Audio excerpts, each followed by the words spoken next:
जय श्री राम प्यारे भक्तों। माता जानकी और भगवान श्री राम की कृपा से आप सभी स्वस्थ रहें, सुखी रहें, हम यही कामना करते हैं। और आज की कथा की इस श्रेणी में अत्यंत भयंकर युद्ध, जिसमें कि किस प्रकार प्रभु नाम लेने वाले तर जाते हैं और प्रभु से बैर करने वाले अधर्मी लोग, उनका नाश किस प्रकार होता है, हम ये कथा विस्तार से आपके लिए लेकर आए हैं कि किस प्रकार जो सन्मार्ग पर चलते हैं, धर्म पर चलते हैं, भगवान उन्हें अमर बनाने के लिए क्या क्या नहीं करते, क्या क्या लीला नहीं रचते, और जो दुष्ट हैं उन्हें सबक सिखाने के लिए किस प्रकार मर्यादा पुरुषोत्तम भगवान श्री राम ने लीलाएं करी। उन सभी लीलाओं का विस्तार वर्णन आज हम आपके लिए लेकर आए हैं भक्तों, कि किस प्रकार समुद्र में सेतु का निर्माण किया गया, कैसे भगवान ने अपने भक्तों का नाम ऊंचा करने के लिए वानरों से, गिलहरियों से उनके योगदान को कितना बढ़ा चढ़ाकर उन्हें मोक्ष की प्राप्ति कराई, उन्हें रहती दुनिया तक उनके नाम को अमर किया। इसकी करुण लीला हम आज आपको सुनाने जा रहे हैं, और किस प्रकार परम शक्तिशाली मेघनाद और कुंभकर्ण जैसे राक्षस, जो कि सही होते हुए भी सिर्फ अधर्म पर चलने के कारण, दुष्ट रावण का साथ देने के कारण, कैसे उन्हें मौत के घाट उतार दिया जाता है।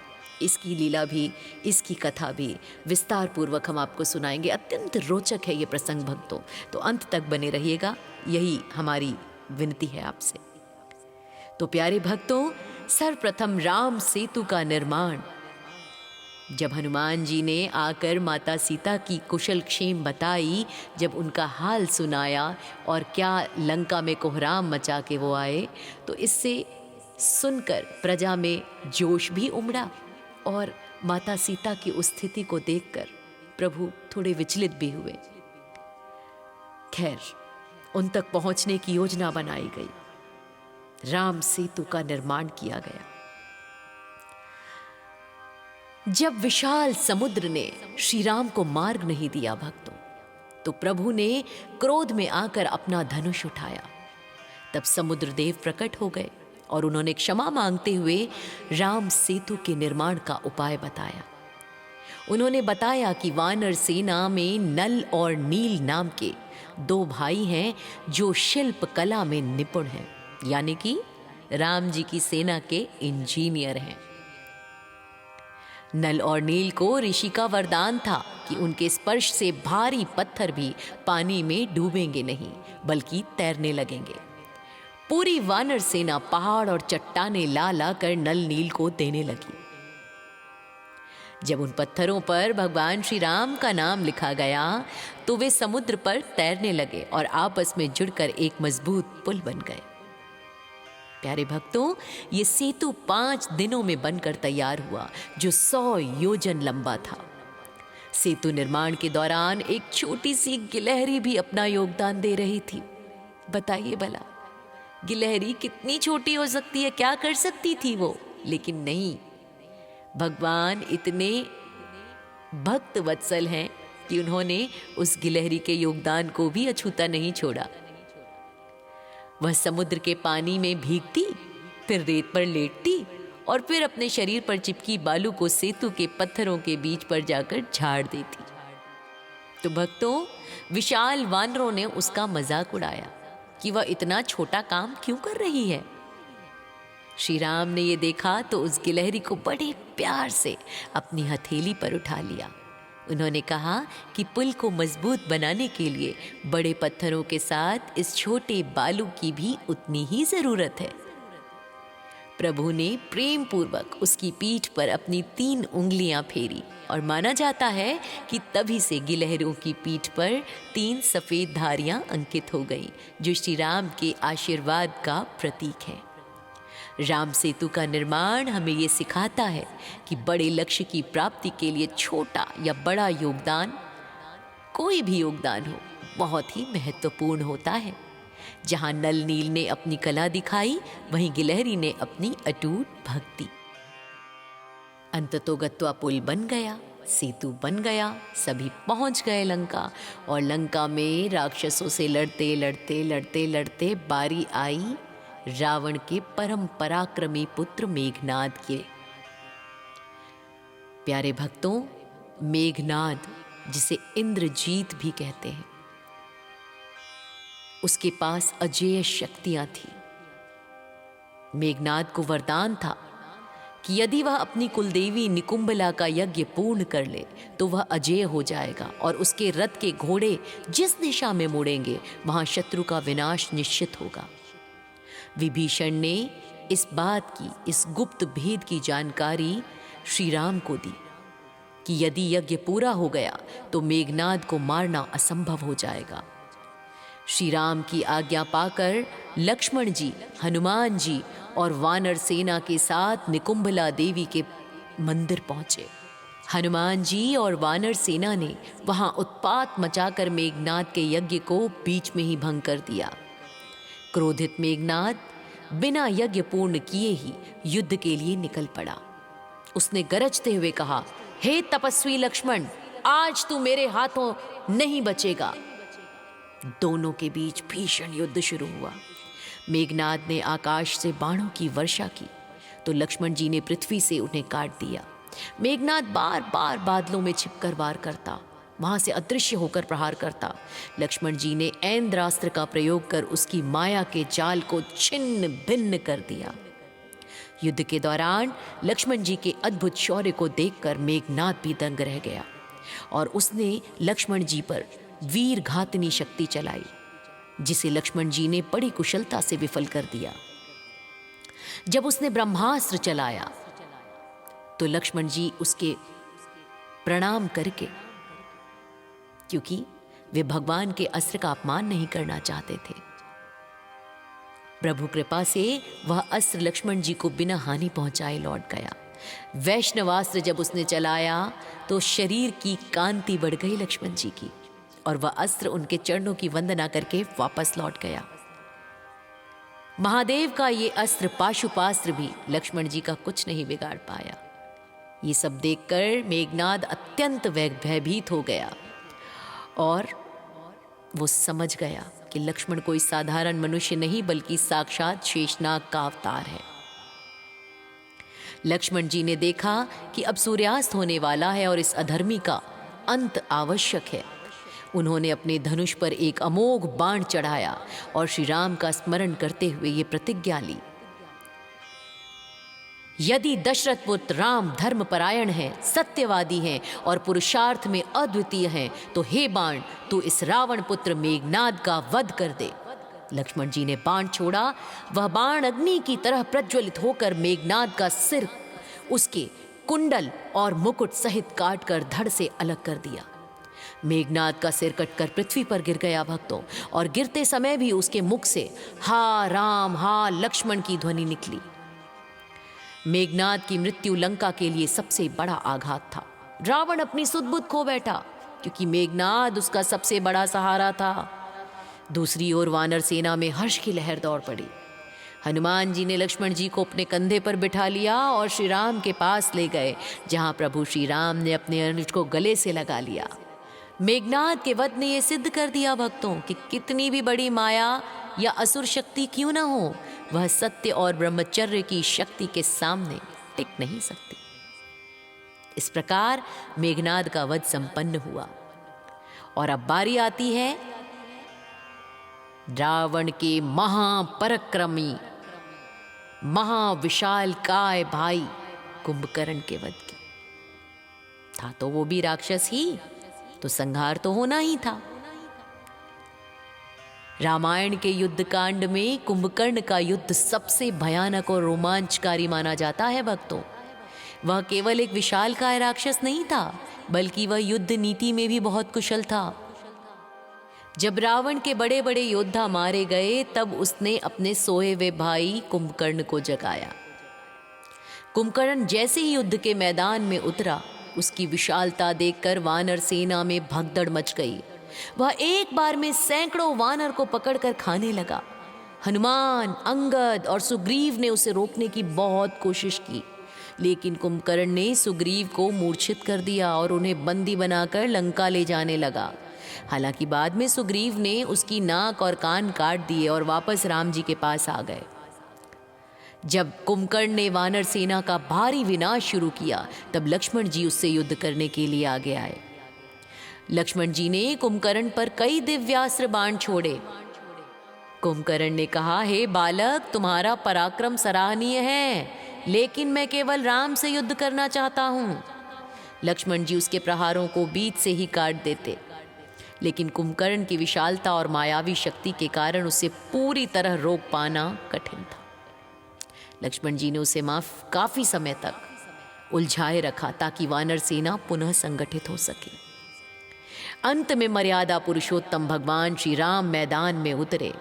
यह युद्ध दो विपरीत शक्तियों का मिलन था, एक ओर धर्म और शांत बल, और दूसरी ओर अधर्म और विशाल पाशविक शक्ति। श्री राम ने अपने सारंग धनुष से बाणों की ऐसी वर्षा की कि कुंभकर्ण के शरीर से रक्त की धाराएं बहने लगी। कुंभकर्ण ने बड़े बड़े पहाड़ और शूल राम जी पर फेंके। राम जी ने ऐन्द्रास्त्र का प्रयोग करके कुंभकर्ण के उन शस्त्रों को हवा में ही नष्ट कर दिया। राम जी ने दो विशेष बाण छोड़े, जिससे कुंभकर्ण की दोनों विशाल भुजाएं कटकर गिर पड़ी। भुजाएं गिरते समय हजारों वानर उसके नीचे दब गए। बिना हाथ के भी कुंभकर्ण मुंह फैलाकर राम जी की ओर दौड़ा। तब प्रभु ने उसके दोनों पैर काट दिए। अंत में श्री राम ने एक दिव्य बाण, यानी कुछ संस्करणों में ऐसा भी कहा जाता है कि इंद्रास्त्र या ब्रह्मास्त्र छोड़ा, जिससे कुंभकर्ण का विशाल सिर कटकर धड़ से अलग हो गया और लंका के द्वार पर वह जा गिरा। मरते समय कुंभकर्ण ने माना, मन से उसने अपना सारा अहंकार मिटा लिया। उसने श्री राम के साक्षात विष्णु स्वरूप को पहचान लिया था। श्री राम ने उसे अपने भीतर विलीन कर लिया और उसे मोक्ष प्रदान किया। कुंभकर्ण के वध से लंका में शोक की लहर दौड़ गई और रावण पहली बार भीतर से कांप उठा। कुंभकर्ण जानता था भक्तों कि रावण गलत है, फिर भी उसने अपने भाई का साथ दिया, भातृ धर्म निभाया। वहीं श्री राम ने सिद्ध किया कि चाहे शत्रु कितना भी विशाल क्यों ना हो, सत्य और धर्म के बाण उसे काट ही देते हैं। आपको क्या शिक्षा मिली इससे? हमें कमेंट में बताइएगा, और चैनल सब्सक्राइब नहीं किया तो ऐसे रोचक प्रसंगों को आगे से मिस कर देंगे। चैनल सब्सक्राइब कीजिए और मेरे साथ कहिए, जय श्री राम।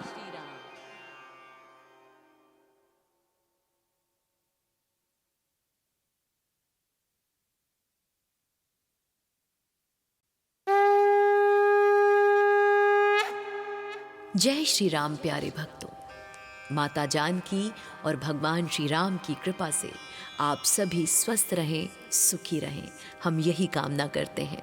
और आज की कथा की इस श्रेणी में अत्यंत भयंकर युद्ध, जिसमें कि किस प्रकार प्रभु नाम लेने वाले तर जाते हैं और प्रभु से बैर करने वाले अधर्मी लोग, उनका नाश किस प्रकार होता है, हम ये कथा विस्तार से आपके लिए लेकर आए हैं कि किस प्रकार जो सन्मार्ग पर चलते हैं, धर्म पर चलते हैं, भगवान उन्हें अमर बनाने के लिए क्या क्या नहीं करते, क्या क्या लीला नहीं रचते, और जो दुष्ट हैं उन्हें सबक सिखाने के लिए किस प्रकार मर्यादा पुरुषोत्तम भगवान श्री राम ने लीलाएं करी।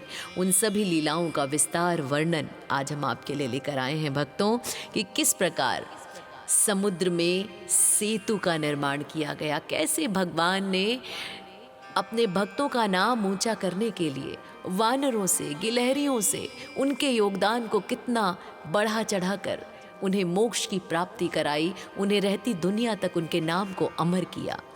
इसकी करुण लीला हम आज आपको सुनाने जा रहे हैं, और किस प्रकार परम शक्तिशाली मेघनाद और कुंभकर्ण जैसे राक्षस, जो कि सही होते हुए भी सिर्फ अधर्म पर चलने के कारण, दुष्ट रावण का साथ देने के कारण, कैसे उन्हें मौत के घाट उतार दिया जाता है। इसकी लीला भी, इसकी कथा भी विस्तार पूर्वक हम आपको सुनाएंगे। अत्यंत रोचक है ये प्रसंग भक्तों, तो अंत तक बने रहिएगा, यही हमारी विनती है आपसे। तो प्यारे भक्तों, सर्वप्रथम राम सेतु का निर्माण जब हनुमान जी ने आकर माता सीता की कुशल क्षेम बताई, जब उनका हाल सुनाया और क्या लंका में कोहराम मचा के वो आए, तो इससे सुनकर प्रजा में जोश भी उमड़ा और माता सीता की उस स्थिति को देखकर प्रभु थोड़े विचलित भी हुए। खैर, उन तक पहुंचने की योजना बनाई गई, राम सेतु का निर्माण किया गया। जब विशाल समुद्र ने श्री राम को मार्ग नहीं दिया भक्तों, तो प्रभु ने क्रोध में आकर अपना धनुष उठाया। तब समुद्र देव प्रकट हो गए और उन्होंने क्षमा मांगते हुए राम सेतु के निर्माण का उपाय बताया। उन्होंने बताया कि वानर सेना में नल और नील नाम के 2 भाई हैं जो शिल्प कला में निपुण हैं, यानी कि राम जी की सेना के इंजीनियर हैं। नल और नील को ऋषि का वरदान था कि उनके स्पर्श से भारी पत्थर भी पानी में डूबेंगे नहीं, बल्कि तैरने लगेंगे। पूरी वानर सेना पहाड़ और चट्टाने ला ला कर नल नील को देने लगी। जब उन पत्थरों पर भगवान श्री राम का नाम लिखा गया, तो वे समुद्र पर तैरने लगे और आपस में जुड़कर एक मजबूत पुल बन गए। प्यारे भक्तों, ये सेतु 5 दिनों में बनकर तैयार हुआ, जो 100 योजन लंबा था। सेतु निर्माण के दौरान एक छोटी सी गिलहरी भी अपना योगदान दे रही थी। बताइए भला, गिलहरी कितनी छोटी हो सकती है, क्या कर सकती थी वो? लेकिन नहीं, भगवान इतने भक्त वत्सल हैं कि उन्होंने उस गिलहरी के योगदान को भी अछूता नहीं छोड़ा। वह समुद्र के पानी में भीगती, फिर रेत पर लेटती और फिर अपने शरीर पर चिपकी बालू को सेतु के पत्थरों के बीच पर जाकर झाड़ देती। तो भक्तों, विशाल वानरों ने उसका मजाक उड़ाया कि वह इतना छोटा काम क्यों कर रही है। श्री राम ने ये देखा तो उस गिलहरी को बड़े प्यार से अपनी हथेली पर उठा लिया। उन्होंने कहा कि पुल को मजबूत बनाने के लिए बड़े पत्थरों के साथ इस छोटे बालू की भी उतनी ही जरूरत है। प्रभु ने प्रेम पूर्वक उसकी पीठ पर अपनी 3 उंगलियां फेरी और माना जाता है कि तभी से गिलहरियों की पीठ पर 3 सफेद धारियां अंकित हो गईं, जो श्री राम के आशीर्वाद का प्रतीक है। राम सेतु का निर्माण हमें ये सिखाता है कि बड़े लक्ष्य की प्राप्ति के लिए छोटा या बड़ा योगदान, कोई भी योगदान हो, बहुत ही महत्वपूर्ण होता है। जहां नल नील ने अपनी कला दिखाई, वहीं गिलहरी ने अपनी अटूट भक्ति। अंततोगत्वा पुल बन गया, सेतु बन गया, सभी पहुंच गए लंका। और लंका में राक्षसों से लड़ते लड़ते लड़ते लड़ते बारी आई रावण के परम पराक्रमी पुत्र मेघनाद के। प्यारे भक्तों, मेघनाद, जिसे इंद्रजीत भी कहते हैं, उसके पास अजेय शक्तियां थी। मेघनाद को वरदान था कि यदि वह अपनी कुलदेवी निकुंभला का यज्ञ पूर्ण कर ले तो वह अजेय हो जाएगा और उसके रथ के घोड़े जिस दिशा में मुड़ेंगे वहां शत्रु का विनाश निश्चित होगा। विभीषण ने इस बात की, इस गुप्त भेद की जानकारी श्री राम को दी कि यदि यज्ञ पूरा हो गया तो मेघनाद को मारना असंभव हो जाएगा। श्री राम की आज्ञा पाकर लक्ष्मण जी, हनुमान जी और वानर सेना के साथ निकुंभला देवी के मंदिर पहुंचे। हनुमान जी और वानर सेना ने वहां उत्पात मचाकर मेघनाद के यज्ञ को बीच में ही भंग कर दिया। क्रोधित मेघनाद बिना यज्ञ पूर्ण किए ही युद्ध के लिए निकल पड़ा। उसने गरजते हुए कहा, हे तपस्वी लक्ष्मण, आज तू मेरे हाथों नहीं बचेगा। दोनों के बीच भीषण युद्ध शुरू हुआ। मेघनाद ने आकाश से बाणों की वर्षा की तो लक्ष्मण जी ने पृथ्वी से उन्हें काट दिया। मेघनाद बार बार बादलों में छिपकर वार करता, वहां से अदृश्य होकर प्रहार करता। लक्ष्मण जी ने ऐन्द्रास्त्र का प्रयोग कर उसकी माया के जाल को छिन्न भिन्न कर दिया। युद्ध के दौरान लक्ष्मण जी के अद्भुत शौर्य को देखकर मेघनाद भी दंग रह गया और उसने लक्ष्मण जी पर वीर घातनी शक्ति चलाई, जिसे लक्ष्मण जी ने बड़ी कुशलता से विफल कर दिया। जब उसने ब्रह्मास्त्र चलाया तो लक्ष्मण जी उसके प्रणाम करके, क्योंकि वे भगवान के अस्त्र का अपमान नहीं करना चाहते थे, प्रभु कृपा से वह अस्त्र लक्ष्मण जी को बिना हानि पहुंचाए लौट गया। वैष्णवास्त्र जब उसने चलाया तो शरीर की कांति बढ़ गई लक्ष्मण जी की, और वह अस्त्र उनके चरणों की वंदना करके वापस लौट गया। महादेव का ये अस्त्र पाशुपास्त्र भी लक्ष्मण जी का कुछ नहीं बिगाड़ पाया। ये सब देखकर मेघनाद अत्यंत भयभीत हो गया और वो समझ गया कि लक्ष्मण कोई साधारण मनुष्य नहीं बल्कि साक्षात शेषनाग का अवतार है। लक्ष्मण जी ने देखा कि अब सूर्यास्त होने वाला है और इस अधर्मी का अंत आवश्यक है। उन्होंने अपने धनुष पर एक अमोघ बाण चढ़ाया और श्री राम का स्मरण करते हुए ये प्रतिज्ञा ली, यदि दशरथ पुत्र राम धर्मपरायण है, सत्यवादी हैं और पुरुषार्थ में अद्वितीय हैं, तो हे बाण तू इस रावण पुत्र मेघनाद का वध कर दे। लक्ष्मण जी ने बाण छोड़ा। वह बाण अग्नि की तरह प्रज्वलित होकर मेघनाद का सिर, उसके कुंडल और मुकुट सहित काटकर धड़ से अलग कर दिया। मेघनाद का सिर कटकर पृथ्वी पर गिर गया भक्तों, और गिरते समय भी उसके मुख से हा राम हा लक्ष्मण की ध्वनि निकली। मेघनाद की मृत्यु लंका के लिए सबसे बड़ा आघात था। रावण अपनी सुध-बुध खो बैठा, क्योंकि मेघनाद उसका सबसे बड़ा सहारा था। दूसरी ओर वानर सेना में हर्ष की लहर दौड़ पड़ी। हनुमान जी ने लक्ष्मण जी को अपने कंधे पर बिठा लिया और श्री राम के पास ले गए, जहां प्रभु श्री राम ने अपने अनुज को गले से लगा लिया। मेघनाद के वध ने यह सिद्ध कर दिया भक्तों कि कितनी भी बड़ी माया या असुर शक्ति क्यों ना हो, वह सत्य और ब्रह्मचर्य की शक्ति के सामने टिक नहीं सकती। इस प्रकार मेघनाद का वध संपन्न हुआ। और अब बारी आती है रावण के महापराक्रमी महाविशाल काय भाई कुंभकर्ण के वध की। था तो वो भी राक्षस ही, तो संहार तो होना ही था। रामायण के युद्ध कांड में कुंभकर्ण का युद्ध सबसे भयानक और रोमांचकारी माना जाता है भक्तों। वह केवल एक विशालकाय राक्षस नहीं था, बल्कि वह युद्ध नीति में भी बहुत कुशल था। जब रावण के बड़े बड़े योद्धा मारे गए, तब उसने अपने सोए हुए भाई कुंभकर्ण को जगाया। कुंभकर्ण जैसे ही युद्ध के मैदान में उतरा, उसकी विशालता देखकर वानर सेना में भगदड़ मच गई। वह एक बार में सैकड़ों वानर को पकड़कर खाने लगा। हनुमान, अंगद और सुग्रीव ने उसे रोकने की बहुत कोशिश की, लेकिन कुंभकर्ण ने सुग्रीव को मूर्छित कर दिया और उन्हें बंदी बनाकर लंका ले जाने लगा। हालांकि बाद में सुग्रीव ने उसकी नाक और कान काट दिए और वापस राम जी के पास आ गए। जब कुंभकर्ण ने वानर सेना का भारी विनाश शुरू किया, तब लक्ष्मण जी उससे युद्ध करने के लिए आगे आए। लक्ष्मण जी ने कुंभकर्ण पर कई दिव्यास्त्र बाण छोड़े। कुंभकर्ण ने कहा, हे बालक, तुम्हारा पराक्रम सराहनीय है, लेकिन मैं केवल राम से युद्ध करना चाहता हूं। लक्ष्मण जी उसके प्रहारों को बीच से ही काट देते, लेकिन कुंभकर्ण की विशालता और मायावी शक्ति के कारण उसे पूरी तरह रोक पाना कठिन था। लक्ष्मण जी ने उसे काफी समय तक उलझाए रखा ताकि वानर सेना पुनः संगठित हो सके। अंत में मर्यादा पुरुषोत्तम भगवान श्री राम मैदान में उतरे। यह युद्ध दो विपरीत शक्तियों का मिलन था, एक ओर धर्म और शांत बल, और दूसरी ओर अधर्म और विशाल पाशविक शक्ति।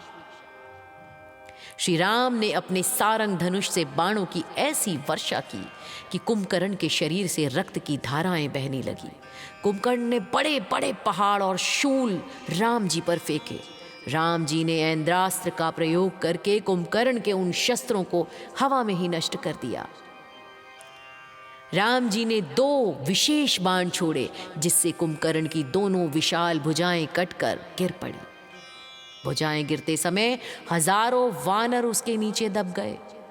बिना हाथ के भी कुंभकर्ण मुंह फैलाकर राम जी की ओर दौड़ा। तब प्रभु ने उसके दोनों पैर काट दिए। अंत में श्री राम ने एक दिव्य बाण, यानी कुछ संस्करणों में ऐसा भी कहा जाता है कि इंद्रास्त्र या ब्रह्मास्त्र छोड़ा, जिससे कुंभकर्ण का विशाल सिर कटकर धड़ से अलग हो गया और लंका के द्वार पर वह जा गिरा। मरते समय कुंभकर्ण ने माना मन से उसने अपना सारा अहंकार मिटा लिया। उसने श्री राम के साक्षात विष्णु स्वरूप को पहचान लिया था। श्री राम ने उसे अपने भीतर विलीन कर लिया और उसे मोक्ष प्रदान किया। कुंभकर्ण के वध से लंका में शोक की लहर दौड़ गई और रावण पहली बार भीतर से कांप उठा। कुंभकर्ण जानता था भक्तों कि रावण गलत है, फिर भी उसने अपने भाई का साथ दिया, भातृ धर्म निभाया। वहीं श्री राम ने सिद्ध किया कि चाहे शत्रु कितना भी विशाल क्यों ना हो, सत्य और धर्म के बाण उसे काट ही देते हैं। आपको क्या शिक्षा मिली इससे? हमें कमेंट में बताइएगा, और चैनल सब्सक्राइब नहीं किया तो ऐसे रोचक प्रसंगों को आगे से मिस कर देंगे। चैनल सब्सक्राइब कीजिए और मेरे साथ कहिए जय श्री राम।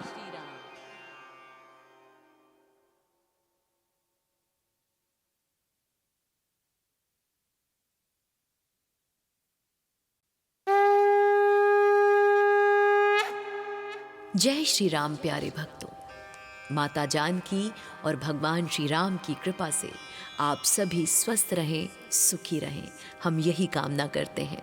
और आज की कथा की इस श्रेणी में अत्यंत भयंकर युद्ध, जिसमें कि किस प्रकार प्रभु नाम लेने वाले तर जाते हैं और प्रभु से बैर करने वाले अधर्मी लोग, उनका नाश किस प्रकार होता है, हम ये कथा विस्तार से आपके लिए लेकर आए हैं कि किस प्रकार जो सन्मार्ग पर चलते हैं, धर्म पर चलते हैं, भगवान उन्हें अमर बनाने के लिए क्या क्या नहीं करते, क्या क्या लीला नहीं रचते, और जो दुष्ट हैं उन्हें सबक सिखाने के लिए किस प्रकार मर्यादा पुरुषोत्तम भगवान श्री राम ने लीलाएं करी।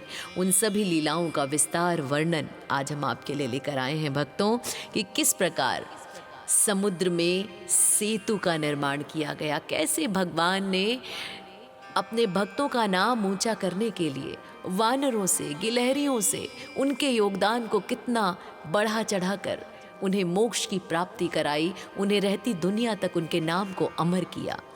इसकी करुण लीला हम आज आपको सुनाने जा रहे हैं, और किस प्रकार परम शक्तिशाली मेघनाद और कुंभकर्ण जैसे राक्षस, जो कि सही होते हुए भी सिर्फ अधर्म पर चलने के कारण, दुष्ट रावण का साथ देने के कारण, कैसे उन्हें मौत के घाट उतार दिया जाता है। इसकी लीला भी, इसकी कथा भी विस्तार पूर्वक हम आपको सुनाएंगे। अत्यंत रोचक है ये प्रसंग भक्तों, तो अंत तक बने रहिएगा, यही हमारी विनती है आपसे। तो प्यारे भक्तों, सर्वप्रथम राम सेतु का निर्माण जब हनुमान जी ने आकर माता सीता की कुशल क्षेम बताई, जब उनका हाल सुनाया और क्या लंका में कोहराम मचा के वो आए, तो इससे सुनकर प्रजा में जोश भी उमड़ा, और माता सीता की उस स्थिति को देखकर प्रभु थोड़े विचलित भी हुए। खैर, उन तक पहुंचने की योजना बनाई गई, राम सेतु का निर्माण किया गया।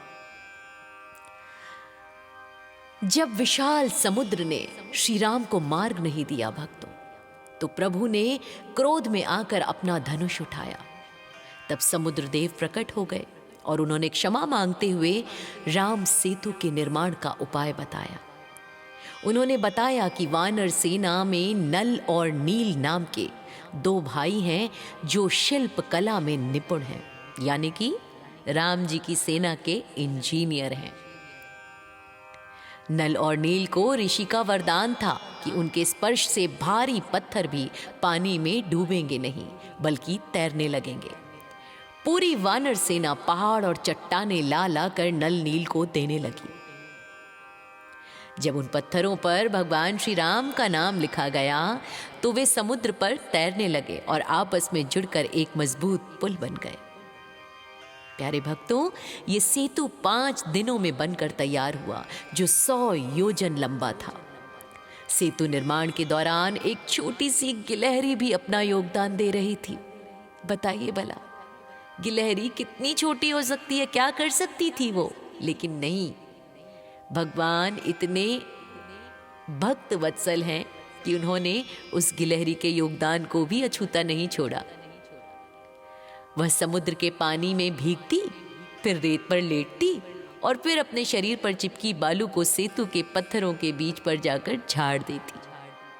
तो भक्तों, विशाल वानरों ने उसका मजाक उड़ाया कि वह इतना छोटा काम क्यों कर रही है।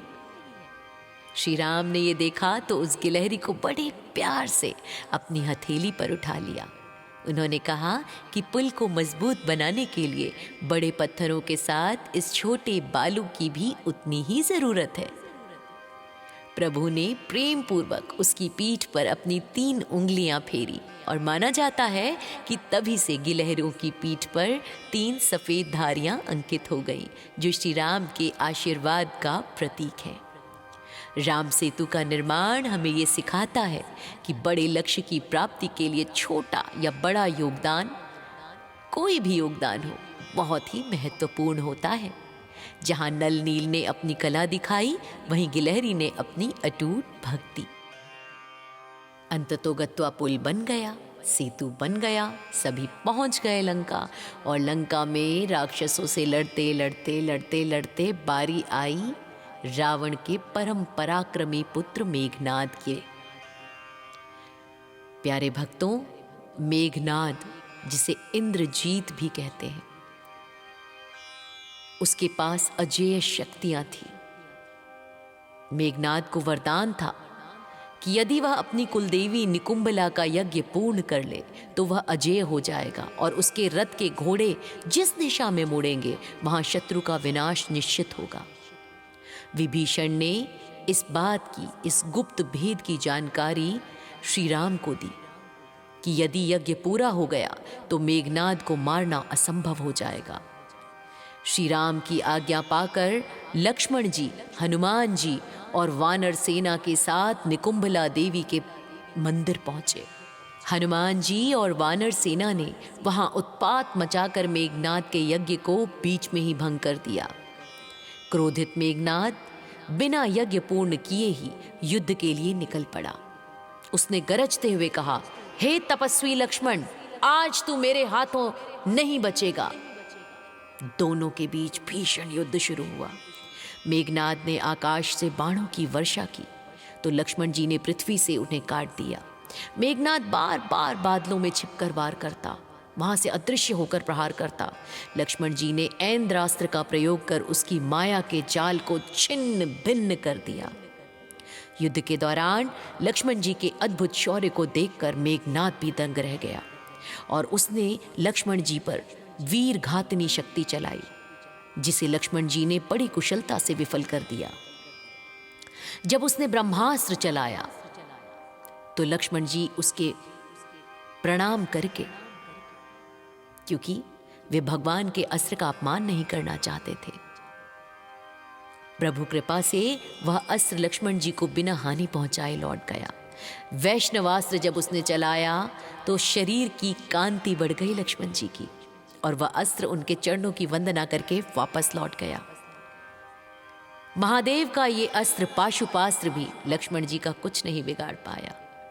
ये सब देखकर मेघनाद अत्यंत भयभीत हो गया और वो समझ गया कि लक्ष्मण कोई साधारण मनुष्य नहीं बल्कि साक्षात शेषनाग का अवतार है। लक्ष्मण जी ने देखा कि अब सूर्यास्त होने वाला है और इस अधर्मी का अंत आवश्यक है। उन्होंने अपने धनुष पर एक अमोघ बाण चढ़ाया और श्री राम का स्मरण करते हुए ये प्रतिज्ञा ली, यदि दशरथ पुत्र राम धर्मपरायण है, सत्यवादी हैं और पुरुषार्थ में अद्वितीय हैं, तो हे बाण, तू इस रावण पुत्र मेघनाद का वध कर दे। लक्ष्मण जी ने बाण छोड़ा। वह बाण अग्नि की तरह प्रज्वलित होकर मेघनाद का सिर, उसके कुंडल और मुकुट सहित काटकर धड़ से अलग कर दिया। मेघनाद का सिर कटकर पृथ्वी पर गिर गया भक्तों, और गिरते समय भी उसके मुख से हा राम हा लक्ष्मण की ध्वनि निकली। मेघनाद की मृत्यु लंका के लिए सबसे बड़ा आघात था। रावण अपनी सुध-बुध खो बैठा, क्योंकि मेघनाद उसका सबसे बड़ा सहारा था। दूसरी ओर वानर सेना में हर्ष की लहर दौड़ पड़ी। हनुमान जी ने लक्ष्मण जी को अपने कंधे पर बिठा लिया और श्री राम के पास ले गए, जहां प्रभु श्री राम ने अपने अनुज को गले से लगा लिया। मेघनाद के वध ने यह सिद्ध कर दिया भक्तों कि कितनी भी बड़ी माया या असुर शक्ति क्यों ना हो, वह सत्य और ब्रह्मचर्य की शक्ति के सामने टिक नहीं सकती। इस प्रकार मेघनाद का वध संपन्न हुआ। और अब बारी आती है रावण के महापराक्रमी महाविशाल काय भाई कुंभकर्ण के वध की। था तो वो भी राक्षस ही, तो संहार तो होना ही था। रामायण के युद्ध कांड में कुंभकर्ण का युद्ध सबसे भयानक और रोमांचकारी माना जाता है भक्तों। वह केवल एक विशालकाय राक्षस नहीं था, बल्कि वह युद्ध नीति में भी बहुत कुशल था। जब रावण के बड़े बड़े योद्धा मारे गए, तब उसने अपने सोए हुए भाई कुंभकर्ण को जगाया। कुंभकर्ण जैसे ही युद्ध के मैदान में उतरा, उसकी विशालता देखकर वानर सेना में भगदड़ मच गई। वह एक बार में सैकड़ों वानर को पकड़कर खाने लगा। हनुमान, अंगद और सुग्रीव ने उसे रोकने की बहुत कोशिश की, लेकिन कुंभकर्ण ने सुग्रीव को मूर्छित कर दिया और उन्हें बंदी बनाकर लंका ले जाने लगा। हालांकि बाद में सुग्रीव ने उसकी नाक और कान काट दिए और वापस राम जी के पास आ गए। जब कुंभकर्ण ने वानर सेना का भारी विनाश शुरू किया, तब लक्ष्मण जी उससे युद्ध करने के लिए आगे आए। लक्ष्मण जी ने कुंभकर्ण पर कई दिव्यास्त्र बाण छोड़े। कुंभकर्ण ने कहा, हे बालक, तुम्हारा पराक्रम सराहनीय है, लेकिन मैं केवल राम से युद्ध करना चाहता हूं। लक्ष्मण जी उसके प्रहारों को बीच से ही काट देते, लेकिन कुंभकर्ण की विशालता और मायावी शक्ति के कारण उसे पूरी तरह रोक पाना कठिन था। लक्ष्मण जी ने उसे काफी समय तक उलझाए रखा, ताकि वानर सेना पुनः संगठित हो सके। अंत में मर्यादा पुरुषोत्तम भगवान श्री राम मैदान में उतरे। यह युद्ध दो विपरीत शक्तियों का मिलन था, एक ओर धर्म और शांत बल, और दूसरी ओर अधर्म और विशाल पाशविक शक्ति। श्री राम ने अपने सारंग धनुष से बाणों की ऐसी वर्षा की कि कुंभकर्ण के शरीर से रक्त की धाराएं बहने लगी। कुंभकर्ण ने बड़े बड़े पहाड़ और शूल राम जी पर फेंके। राम जी ने ऐन्द्रास्त्र का प्रयोग करके कुंभकर्ण के उन शस्त्रों को हवा में ही नष्ट कर दिया। राम जी ने दो विशेष बाण छोड़े, जिससे कुंभकर्ण की दोनों विशाल भुजाएं कटकर गिर पड़ी। भुजाएं गिरते समय हजारों वानर उसके नीचे दब गए। बिना हाथ के भी कुंभकर्ण मुंह फैलाकर राम जी की ओर दौड़ा। तब प्रभु ने उसके दोनों पैर काट दिए। अंत में श्री राम ने एक दिव्य बाण, यानी कुछ संस्करणों में ऐसा भी कहा जाता है कि इंद्रास्त्र या ब्रह्मास्त्र छोड़ा, जिससे कुंभकर्ण का विशाल सिर कटकर धड़ से अलग हो गया और लंका के द्वार पर वह जा गिरा। मरते समय कुंभकर्ण ने माना, मन से उसने अपना सारा अहंकार मिटा लिया। उसने श्री राम के साक्षात विष्णु स्वरूप को पहचान लिया था। श्री राम ने उसे अपने भीतर विलीन कर लिया और उसे मोक्ष प्रदान किया। कुंभकर्ण के वध से लंका में शोक की लहर दौड़ गई और रावण पहली बार भीतर से कांप उठा। कुंभकर्ण जानता था भक्तों कि रावण गलत है, फिर भी उसने अपने भाई का साथ दिया, भातृ धर्म निभाया। वहीं श्री राम ने सिद्ध किया कि चाहे शत्रु कितना भी विशाल क्यों ना हो, सत्य और धर्म के बाण उसे काट ही देते हैं। आपको क्या शिक्षा मिली इससे? हमें कमेंट में बताइएगा, और चैनल सब्सक्राइब नहीं किया तो ऐसे रोचक प्रसंगों को आगे से मिस कर देंगे। चैनल सब्सक्राइब कीजिए और मेरे साथ कहिए, जय श्री राम।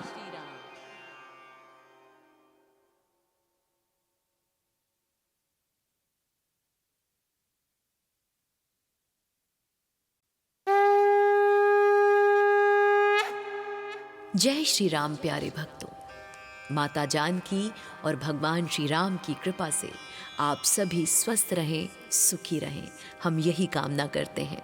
और आज की कथा की इस श्रेणी में अत्यंत भयंकर युद्ध, जिसमें कि किस प्रकार प्रभु नाम लेने वाले तर जाते हैं और प्रभु से बैर करने वाले अधर्मी लोग, उनका नाश किस प्रकार होता है। हम ये कथा विस्तार से आपके लिए लेकर आए हैं कि किस प्रकार जो सन्मार्ग पर चलते हैं, धर्म पर चलते हैं, भगवान उन्हें अमर बनाने के लिए क्या क्या नहीं करते, क्या क्या लीला नहीं रचते, और जो दुष्ट हैं उन्हें सबक सिखाने के लिए किस प्रकार मर्यादा पुरुषोत्तम भगवान श्री राम ने लीलाएं करी। उन सभी लीलाओं का विस्तार वर्णन आज हम आपके लिए लेकर आए हैं भक्तों, कि किस प्रकार समुद्र में सेतु का निर्माण किया गया, कैसे भगवान ने अपने भक्तों का नाम ऊंचा करने के लिए वानरों से, गिलहरियों से उनके योगदान को कितना बढ़ा चढ़ाकर उन्हें मोक्ष की प्राप्ति कराई, उन्हें रहती दुनिया तक उनके नाम को अमर किया। इसकी करुण लीला हम आज आपको सुनाने जा रहे हैं, और किस प्रकार परम शक्तिशाली मेघनाद और कुंभकर्ण जैसे राक्षस, जो कि सही होते हुए भी सिर्फ अधर्म पर चलने के कारण, दुष्ट रावण का साथ देने के कारण, कैसे उन्हें मौत के घाट उतार दिया जाता है।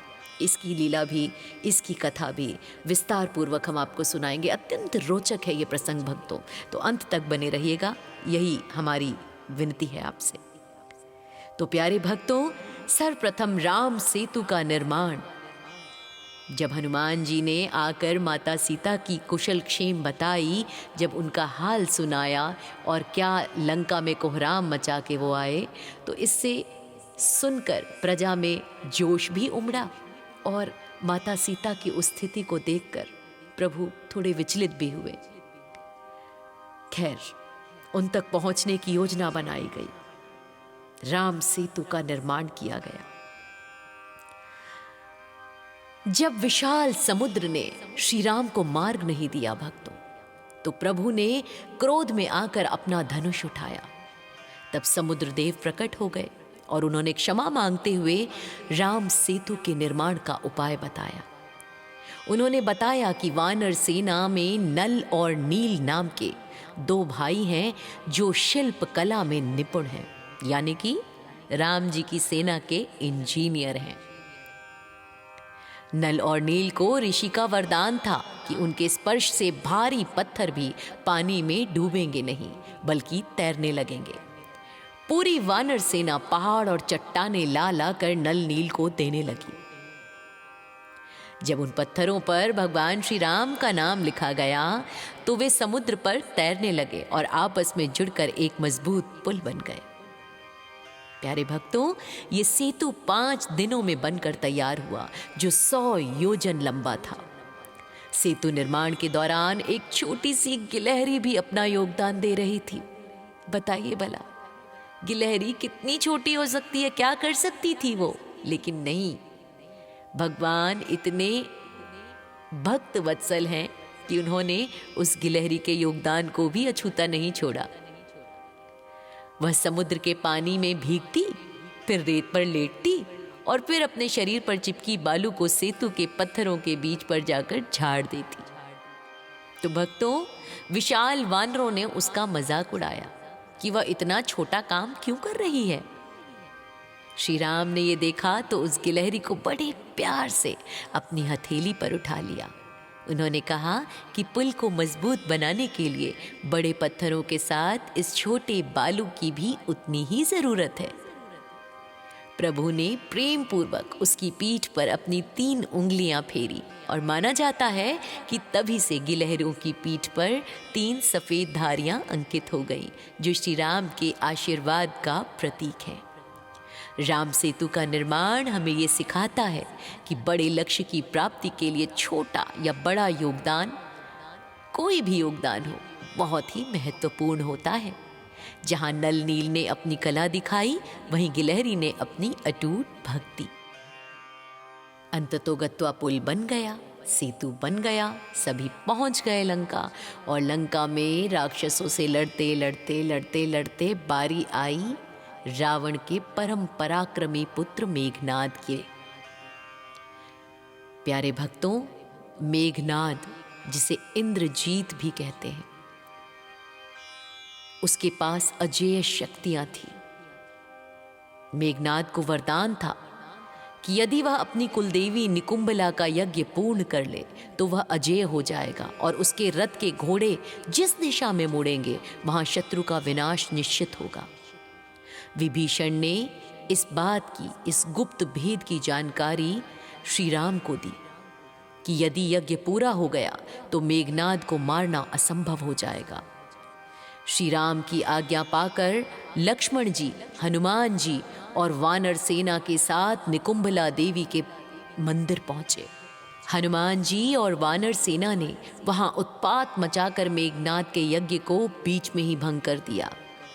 क्रोधित मेघनाद बिना यज्ञ पूर्ण किए ही युद्ध के लिए निकल पड़ा। उसने गरजते हुए कहा, हे तपस्वी लक्ष्मण, आज तू मेरे हाथों नहीं बचेगा। दोनों के बीच भीषण युद्ध शुरू हुआ। मेघनाद ने आकाश से बाणों की वर्षा की तो लक्ष्मण जी ने पृथ्वी से उन्हें काट दिया। मेघनाद बार बार बादलों में छिपकर वार करता, वहां से अदृश्य होकर प्रहार करता। लक्ष्मण जी ने ऐन्द्रास्त्र का प्रयोग कर उसकी माया के जाल को छिन्न भिन्न कर दिया।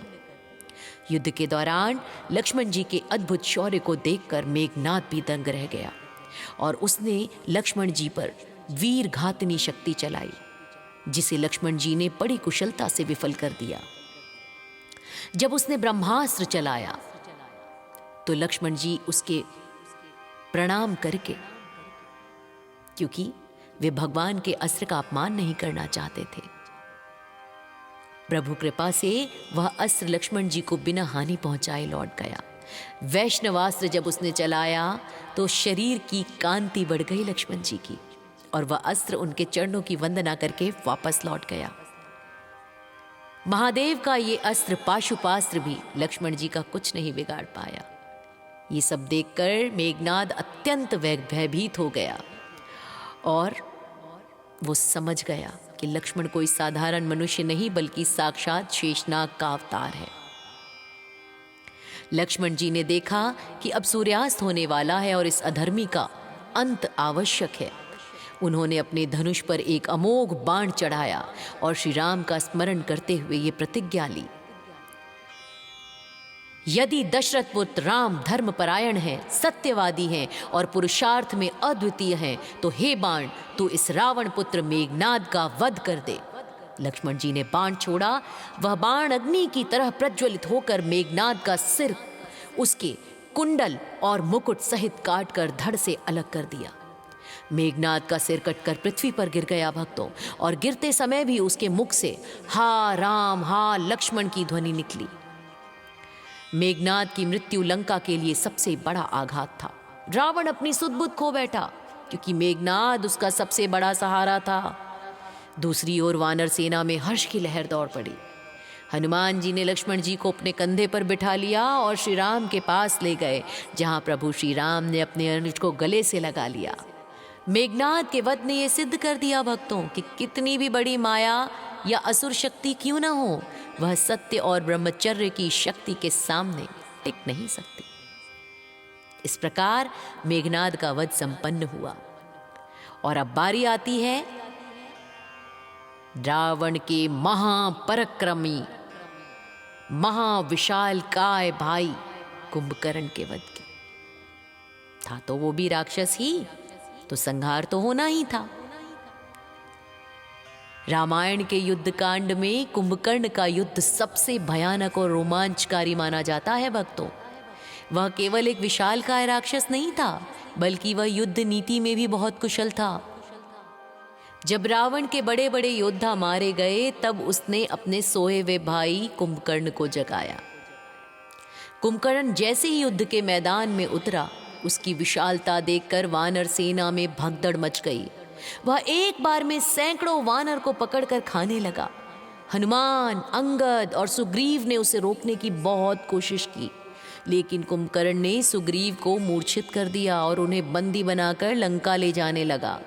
हालांकि बाद में सुग्रीव ने उसकी नाक और कान काट दिए और वापस राम जी के पास आ गए। जब कुंभकर्ण ने वानर सेना का भारी विनाश शुरू किया, तब लक्ष्मण जी उससे युद्ध करने के लिए आगे आए। लक्ष्मण जी ने कुंभकर्ण पर कई दिव्यास्त्र बाण छोड़े, कुंभकर्ण ने कहा, हे बालक, तुम्हारा पराक्रम सराहनीय है, लेकिन मैं केवल राम से युद्ध करना चाहता हूँ। लक्ष्मण जी उसके प्रहारों को बीच से ही काट देते, लेकिन कुंभकर्ण की विशालता और मायावी शक्ति के कारण उसे पूरी तरह रोक पाना कठिन था। लक्ष्मण जी ने उसे काफी समय तक उलझाए रखा ताकि वानर सेना पुनः संगठित हो सके। अंत में मर्यादा पुरुषोत्तम भगवान श्री राम मैदान में उतरे। यह युद्ध दो विपरीत शक्तियों का मिलन था, एक ओर धर्म और शांत बल, और दूसरी ओर अधर्म और विशाल पाशविक शक्ति। श्री राम ने अपने सारंग धनुष से बाणों की ऐसी वर्षा की कि कुंभकर्ण के शरीर से रक्त की धाराएं बहने लगी। कुंभकर्ण ने बड़े बड़े पहाड़ और शूल राम जी पर फेंके। राम जी ने ऐन्द्रास्त्र का प्रयोग करके कुंभकर्ण के उन शस्त्रों को हवा में ही नष्ट कर दिया। राम जी ने दो विशेष बाण छोड़े, जिससे कुंभकर्ण की दोनों विशाल भुजाएं कटकर गिर पड़ी। भुजाएं गिरते समय हजारों वानर उसके नीचे दब गए। बिना हाथ के भी कुंभकर्ण मुंह फैलाकर राम जी की ओर दौड़ा। तब प्रभु ने उसके दोनों पैर काट दिए। अंत में श्री राम ने एक दिव्य बाण, यानी कुछ संस्करणों में ऐसा भी कहा जाता है कि इंद्रास्त्र या ब्रह्मास्त्र छोड़ा, जिससे कुंभकर्ण का विशाल सिर कटकर धड़ से अलग हो गया और लंका के द्वार पर वह जा गिरा। मरते समय कुंभकर्ण ने माना, मन से उसने अपना सारा अहंकार मिटा लिया। उसने श्री राम के साक्षात विष्णु स्वरूप को पहचान लिया था। श्री राम ने उसे अपने भीतर विलीन कर लिया और उसे मोक्ष प्रदान किया। कुंभकर्ण के वध से लंका में शोक की लहर दौड़ गई और रावण पहली बार भीतर से कांप उठा। कुंभकर्ण जानता था भक्तों कि रावण गलत है, फिर भी उसने अपने भाई का साथ दिया, भातृ धर्म निभाया। वहीं श्री राम ने सिद्ध किया कि चाहे शत्रु कितना भी विशाल क्यों ना हो, सत्य और धर्म के बाण उसे काट ही देते हैं। आपको क्या शिक्षा मिली इससे? हमें कमेंट में बताइएगा, और चैनल सब्सक्राइब नहीं किया तो ऐसे रोचक प्रसंगों को आगे से मिस कर देंगे। चैनल सब्सक्राइब कीजिए और मेरे साथ कहिए, जय श्री राम।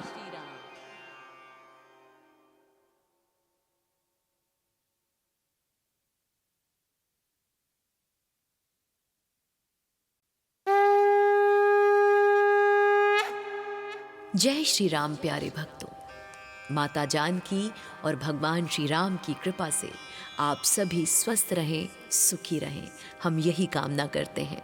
और आज की कथा की इस श्रेणी में अत्यंत भयंकर युद्ध, जिसमें कि किस प्रकार प्रभु नाम लेने वाले तर जाते हैं और प्रभु से बैर करने वाले अधर्मी लोग, उनका नाश किस प्रकार होता है, हम ये कथा विस्तार से आपके लिए लेकर आए हैं कि किस प्रकार जो सन्मार्ग पर चलते हैं, धर्म पर चलते हैं, भगवान उन्हें अमर बनाने के लिए क्या क्या नहीं करते, क्या क्या लीला नहीं रचते, और जो दुष्ट हैं उन्हें सबक सिखाने के लिए किस प्रकार मर्यादा पुरुषोत्तम भगवान श्री राम ने लीलाएं करी।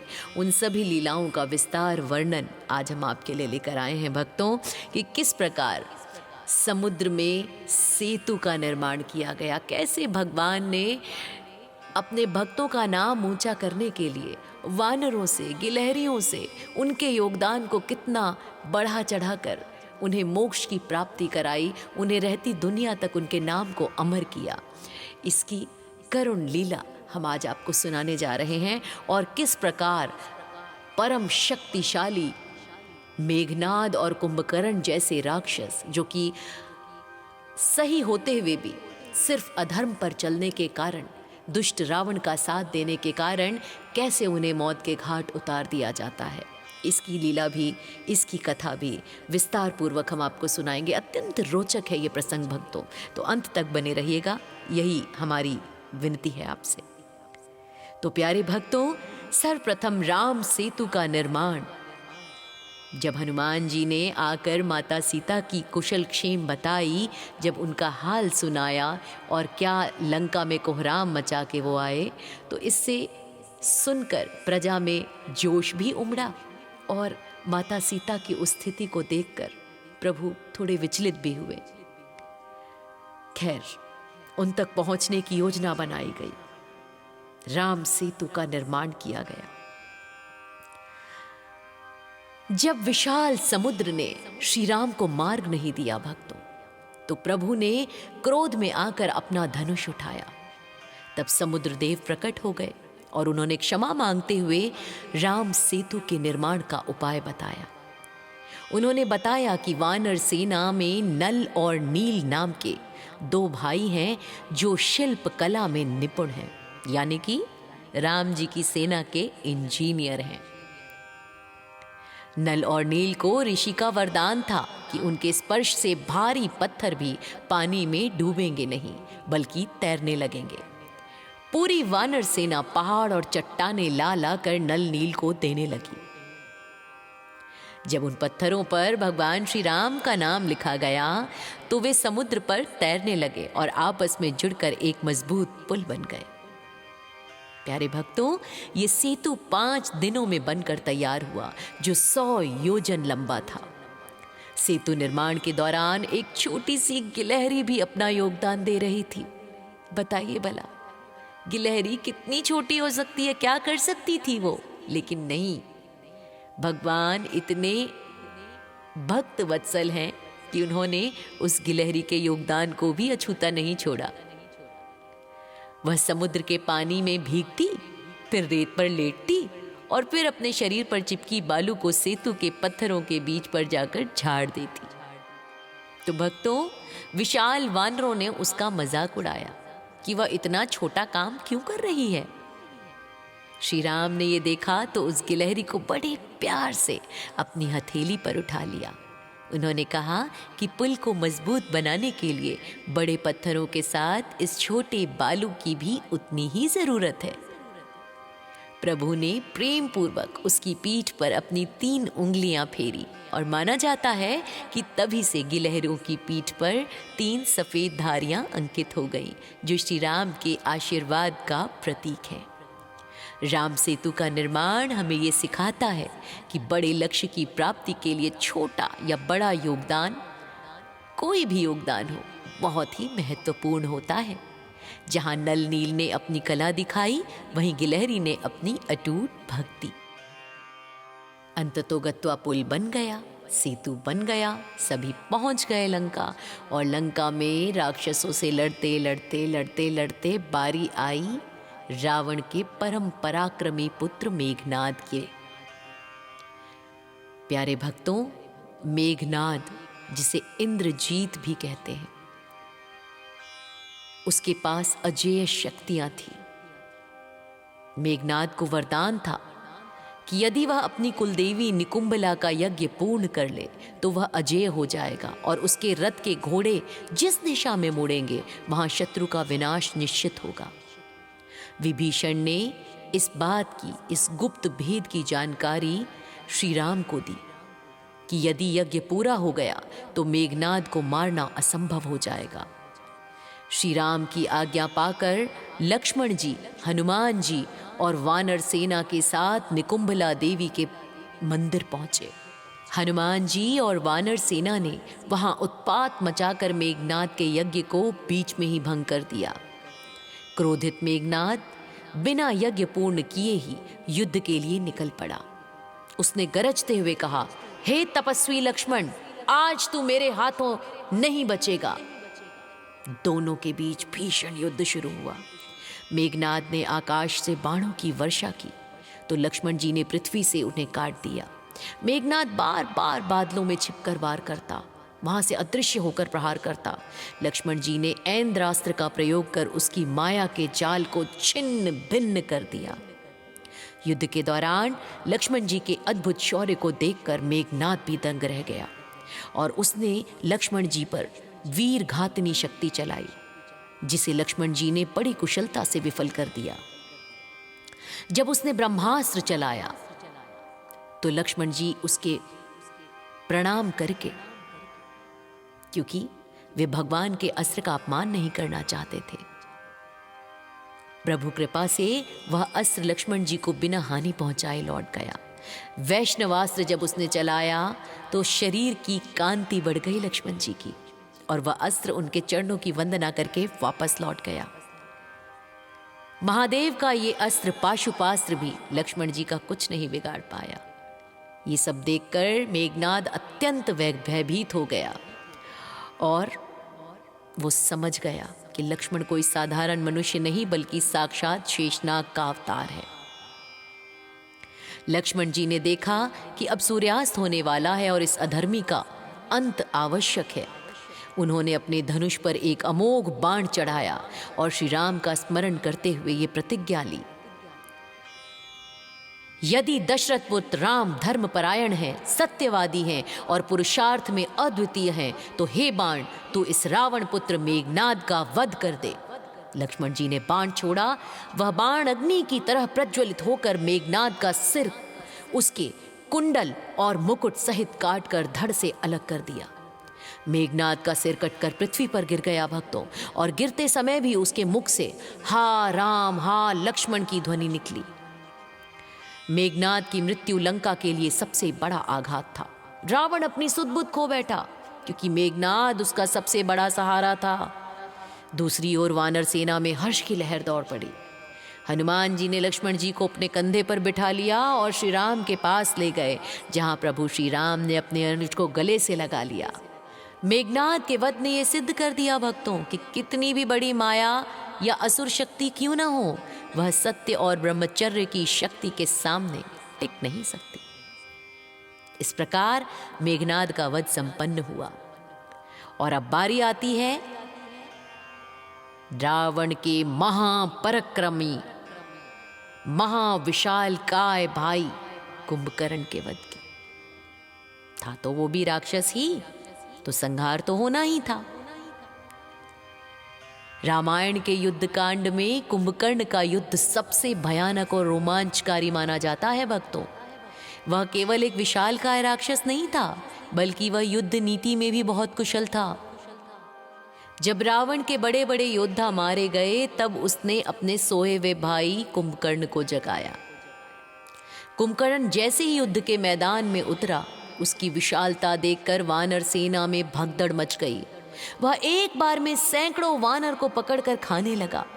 हनुमान, अंगद और सुग्रीव ने उसे रोकने की बहुत कोशिश की, लेकिन कुंभकर्ण ने सुग्रीव को मूर्छित कर दिया और उन्हें बंदी बनाकर लंका ले जाने लगा।